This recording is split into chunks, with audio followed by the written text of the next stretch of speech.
ಕನ್ನಡ ಚಲನಚಿತ್ರ ನಾಯಕಿ ನಟಿಯರಾದ ಜಯಮಾಲಾ, ಶ್ರುತಿ, ಮಾಳವಿಕಾ ಮೂವರು ಹಾಸನಾಂಬೆ ದೇವಾಲಯಕ್ಕೆ ತೆರಳಿ ದೇವಿ ದರ್ಶನ ಪಡೆದು ಪುನೀತರಾದರು.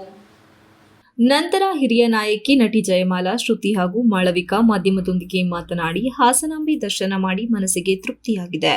ಇನ್ನು ಇಲ್ಲಿನ ವ್ಯವಸ್ಥೆ ಉತ್ತಮವಾಗಿದೆ. ಸ್ಕೌಟ್ಸ್ ಅಂಡ್ ಗೈಡ್ಸ್ ಇರಬಹುದು, ಪೊಲೀಸ್ ವ್ಯವಸ್ಥೆ ಸೇರಿದಂತೆ ಪ್ರತಿಯೊಬ್ಬರೂ ಸೇವೆ ಸಲ್ಲಿಸುತ್ತಿರುವುದಕ್ಕೆ ಎಲ್ಲರಿಗೂ ಕೃತಜ್ಞತರಾಗಿದ್ದೇವೆ. ವ್ಯವಸ್ಥೆ ತುಂಬಾ ಅಚ್ಚುಕಟ್ಟಾಗಿ ಮಾಡಿದ್ದಾರೆ. ಯಾರಿಗೂ ನೋವಾಗದೆ ಇರುವ ಹಾಗೆ ತಾಯಿಯ ದರ್ಶನವನ್ನು ಎಲ್ಲ ಭಕ್ತರಿಗೆ ನೀಡಿದ್ದಾರೆ.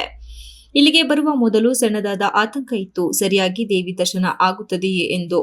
ಆದರೆ ಇಲ್ಲಿಗೆ ಬಂದ ಮೇಲೆ ಈ ವ್ಯವಸ್ಥೆ ನೋಡಿ ಸಂತೋಷವಾಯಿತು. ತುಂಬಾ ಚೆನ್ನಾಗಿ ದೇವರ ದರ್ಶನವಾಗಿದೆ. ಪ್ರತಿಯೊಬ್ಬರೂ ದೇವಿಯ ದರ್ಶನಕ್ಕೆ ಅವಕಾಶ ಮಾಡಿಕೊಟ್ಟಿದ್ದಾರೆ. ಉತ್ತಮವಾಗಿ ಮಳೆ ಬೆಳೆ ಬಂದು ರಾಜ್ಯ ಸುಭಿಕ್ಷವಾಗಿರಲಿ ಎಂದು ದೇವರಲ್ಲಿ ಬೇಡಿರುವುದಾಗಿ ತಿಳಿಸಿದರು. ದೇವರನ್ನು ನೋಡಿ ನಮಗೆ ತುಂಬಾ ಖುಷಿಯಾಗಿದೆ ಎಂದರು. ಎಲ್ಲರೂ ಬರುವಂತೆ ನಾವು ಅತ್ಯಂತ ಹಂಬಲದಿಂದ ಬಂದಿದ್ವಿ ತಾಯಿಯನ್ನು ನೋಡೋಕೆ. ಸಣ್ಣದೊಂದು ಆತಂಕ ಇತ್ತು, ಸರಿಯಾಗಿ ದರ್ಶನ ಆಗ್ತಾ ಆಗಲ್ಲ ಅನ್ನೋದು. ಆ ಆತಂಕ ನೀಗೋ ಹಾಗೆ ಇಲ್ಲಿಯ ವ್ಯವಸ್ಥೆಗಳು ಬಹಳ ಅಚ್ಚುಕಟ್ಟಾಗಿತ್ತು. ಪ್ರತಿಯೊಬ್ಬರು ತಾಯಿಯ ದರ್ಶನ ಮಾಡುವಂತಹ ಅನುಕೂಲವನ್ನ ವ್ಯವಸ್ಥೆಯನ್ನು ಮಾಡಿಕೊಟ್ಟಿದ್ದಕ್ಕಾಗಿ ಅಧಿಕಾರಿ ವೃಂದಕ್ಕೆ ಮತ್ತು ಇಲ್ಲಿ ಯಾರ್ಯಾರು ಸ್ವಯಂ ಸೇವಕರು ಕೆಲಸ ಮಾಡ್ತಾ ಇದ್ದಾರೆ, ಸ್ಕೌಟ್ಸು, ಮಕ್ಕಳು ಎಲ್ರಿಗೂ ನಮ್ಮ ಧನ್ಯವಾದಗಳನ್ನ ಅರ್ಪಿಸ್ತೀವಿ. ಮಳೆ ಬೆಳೆ ಆಗಲಿ, ಪುಣ್ಯ ತಾಯಿಯನ್ನು ನಾವೆಲ್ಲರೂ ಬೇಡೋದಲ್ವಾ.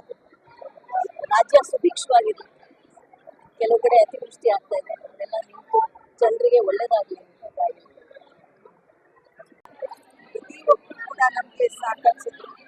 ಇಲ್ಲಿರ್ತಕ್ಕಂಥ ಪೊಲೀಸ್ ವ್ಯವಸ್ಥೆ ಇರ್ಬೋದು, ಸ್ಕೌಟ್ ಇರ್ಬೋದು, ಪ್ರತಿಯೊಬ್ಬರು ಅವರೆಲ್ಲರಿಗೂ ನಾವು ಕೃತಜ್ಞರಾಗಿದ್ದೀವಿ. ಇಲ್ಲಿ ವ್ಯವಸ್ಥೆ ತುಂಬ ಅಚ್ಚುಕಟ್ಟಾಗಿ ಮಾಡಿದ್ದಾರೆ. ಯಾರಿಗೂ ನೋವಾಗದೆ ಇದ್ದ ಹಾಗೆ ಪ್ರತಿಯೊಬ್ಬರು ಕೂಡ ತುಂಬ ಚೆನ್ನಾಗಿ ತಾಯಿಯನ್ನು ನೋಡುವಂಥ ಸೌಭಾಗ್ಯವನ್ನು ಕಲ್ಪಿಸ್ಕೊಟ್ಟಿದ್ದಾರೆ. ತುಂಬ ಖುಷಿಯಾಗಿದೆ. ನಾವು 3 ಜನರು ಬಂದ್ವಿ ತಾಯಿ ನೋಡಬೇಕು ಅಂತ. ಬೇಡ್ಕೊಂಡಿರೋದನ್ನ ನಾವು ದೇವರನ್ನು ಬೇಡ್ಕೊಂಡಿದ್ದೀವಿ. ತುಂಬ ಖುಷಿಯಾಗಿದೆ. ಹಾಸನಾಂಬೆ ದೇವಿ ದರ್ಶನದ ನಂತರ ಹೊರ ಹೋಗುವಾಗ ಜಿಲ್ಲಾ ಉಸ್ತುವಾರಿ ಸಚಿವ ಕೃಷ್ಣ ಬೈರೇಗೌಡ ಅವರು ಗೌರವ ಸೂಚಿಸಿದರು. ಜೊತೆಯಲ್ಲಿ ಶಾಸಕ ಕೆಎಂ ಶಿವಲಿಂಗೇಗೌಡ ಕೂಡ ಜೊತೆಯಲ್ಲಿದ್ದರು. Srinivas, TV 46 news Kannada, Hassan. You are watching TV 46 News Kannada.